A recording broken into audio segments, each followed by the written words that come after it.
all the money in the world if I got a pretty mommy like you. Hey guys, Jen Matthews here, Chief Salsa Mama at Salsa Babies. Okay, welcome to this episode of Jen's Bubble. So in today's episode of Jen's Bubble, I want to chat with you about something that has taken me a really long time to learn, but I think it's an important lesson in life, and it's one that I'm really starting to look at how others around me chat and live, I guess, for lack of a better word, and how they exude themselves in public. So how this topic kind of started was on my Facebook feed, which we all know is hit or miss sometimes. I have a friend on there who is a nurse, and her posts are always full of negativity.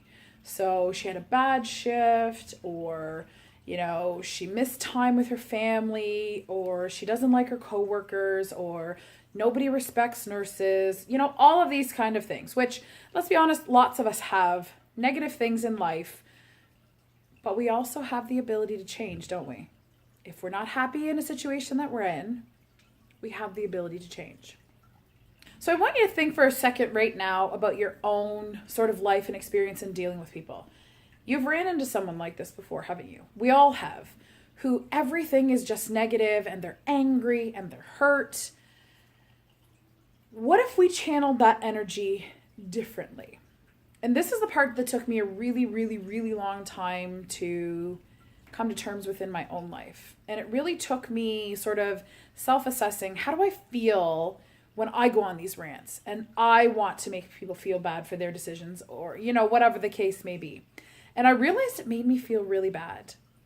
And it took me a couple days to get out of that negative mind space.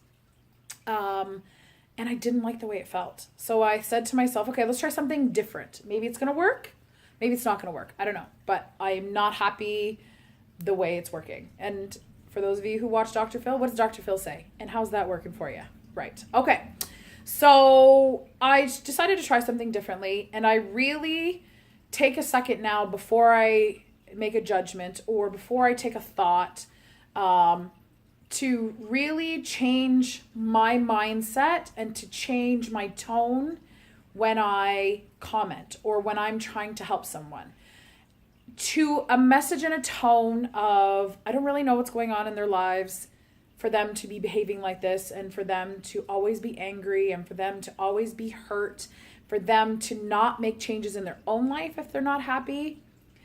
But I can make changes right now with how I respond, so that maybe I can shift their mind space a little bit, and maybe it won't be negative for the rest of the day. So I want to encourage you to think about that. I want you to look around in the sort of more negative people in your life. Is there something that you can do with how you respond to them, instead of the eye rolls that we always like to do, or the get ready to fight them back because they're wrong? What could you do to change their tone and to change their mindset into a positive one with your actions? What kind of place would we be in if, instead of jumping and being angry and defending all the time, we change that mindset to one of love and respect no matter what? Have a good day, guys.